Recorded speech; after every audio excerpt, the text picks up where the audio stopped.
नमस्कार दोस्तों, एक बार पुनः आपका मेरे YouTube चैनल मोटिवेशन मंत्रा डीसी में हार्दिक स्वागत है। दोस्तों, आज मैं आपके बीच जगत गुरु, विश्व गुरु, गीता के उपदेशक भगवान कृष्ण के बाल स्वरूप की एक कथा सुनाने वाला हूँ और वह कथा है पूतना वध। पूतना जो कंस की सबसे प्रमुख दासी थी, सबसे शक्तिशाली दासी थी, और कंस ने उन्हें भगवान कृष्ण को मारने के लिए गोकुल भेजा था। मित्रों, कंस मथुरा का राक्षसी प्रवृत्ति वाला राजा था, जो भगवान कृष्ण का स्वयं मतलब खुद का मामा था। जरा सोचिए, जिसका खुद का मामा दुश्मन हो, वह आदमी कैसे सरवाइव कर रहा होगा। और वो मामा भी ऐसा वैसा नहीं, परम शक्तिशाली, राक्षसी प्रवृत्ति वाला, किसी को कुछ भी नहीं समझने वाला वह कंस कृष्ण का मामा था। दोस्तों, तो जब पूतना को भेजा जाता है, और पूतना को इसलिए भेजा जाता है क्योंकि देवकी को 8वां संतान बालक होने वाला था। देवकी जो कंस की खुद की बहन थी, अपनी बहन थी, उन्हें 8वां संतान होने वाला था बालक के रूप में। जबकि कंस ने जब उस बालक को पटका तो कंस के हाथ से वह बालक ऊपर चला जाता है और उसकी भविष्यवाणी होती है। उसकी आवाज लड़की की होती है, वह लड़की थी ही। भविष्यवाणी होती है, अरे मूर्ख, तुम्हें मारने वाला तू गोकुल पहुंच चुका है।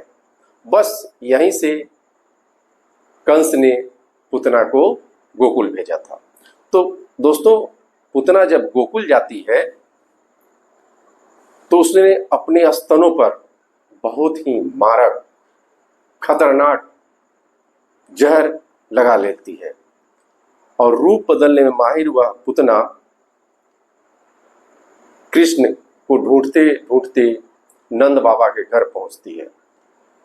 भगवान कृष्ण अपने पालने में पड़े थे, अटखेलियां कर रहे थे। वह उन्हें उठाकर बाहर निकल जाती है और दूर कहीं चली जाती है। और ज्यों ही वह उसे अपना दूध पिलाना शुरू करती है तो बाल गोपाल लल्ला, जो स्वयं विष्णु के अवतार थे, उसकी दूध इतनी जोर से पीते हैं कि उसके सारे शरीर का खून भी वो निचोड़ लेते हैं। दूध के बाद उसके जीवन का यह लीला समाप्त होने वाला होता है। वह छटपटाने लगती है, अपना हाथ पांव पटकते पटकते, बाल नोचते नोचते उसके प्राण पखेरु उड़ जाते हैं और वह धरती से धड़ाम होकर गिर जाती है, धरती पे गिर जाती है।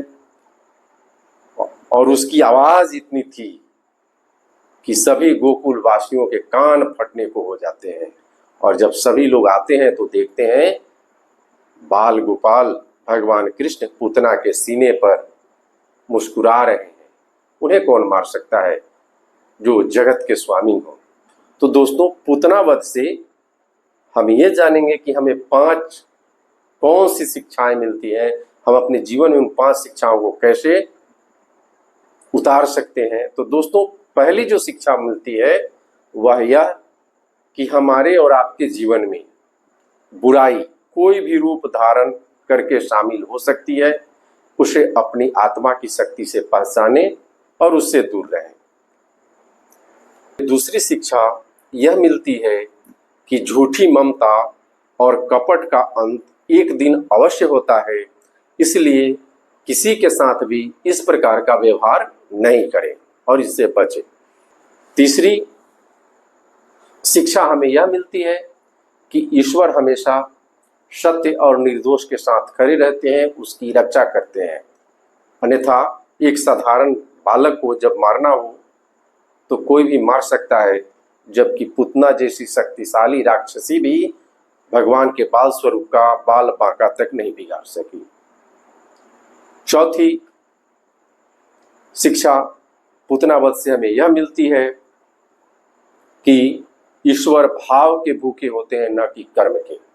मैंने इसलिए कहा कि पूतना ने जो कभी दूसरे अपने पहले जन्म में सोचा था कि काश वामन रूप में बालक का रूप देखकर सोचा था कि काश ऐसा भी मेरा पुत्र होता जिसे मैं अपनी दूध पिलाती। और जब उन्होंने 3 पग में राजा बलि के पूरे राज्य को नाप लिया था तो उसके मन में पुनः एक विचार आया कि ऐसा छलिया मेरा पुत्र होता तो मैं उसे जहर पिलाकर मार देती।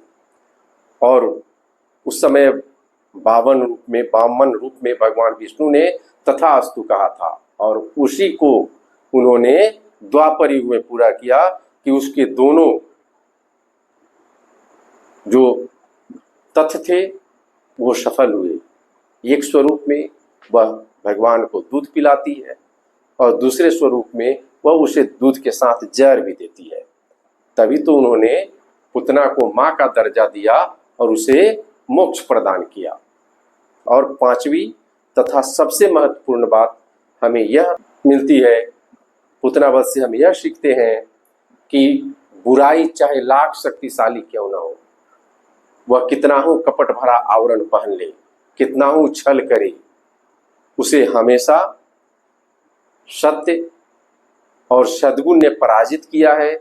चाहे सत्य और सद्गुण का स्वरूप बाल ही रूप ही क्यों न हो, वह छोटा ही क्यों न हो, एक न एक दिन बुराई को हमेशा सच्चाई से हारना पड़ता है और यही सच है दोस्तों। इसलिए हमेशा मृदुभाषी बने, सत्य के मार्ग पर चलें, लोगों से मित्रतापूर्ण व्यवहार करें और कभी भी किसी के साथ छल या कपट भरा व्यवहार न अपनाएं। हमेशा भगवान कृष्ण आपकी मदद करेंगे, आपका भला करेंगे। इस वीडियो में इतना ही दोस्तों। हाँ, और यदि अभी तक आपने मेरे इस वीडियो को, मेरे इस चैनल को सब्सक्राइब नहीं किया है तो सब्सक्राइब करें और वीडियो यदि अच्छी लगे तो कमेंट जरूर करें, शेयर जरूर करें। इसी के साथ आप लोगों का बहुत बहुत धन्यवाद दोस्तों, बहुत बहुत धन्यवाद।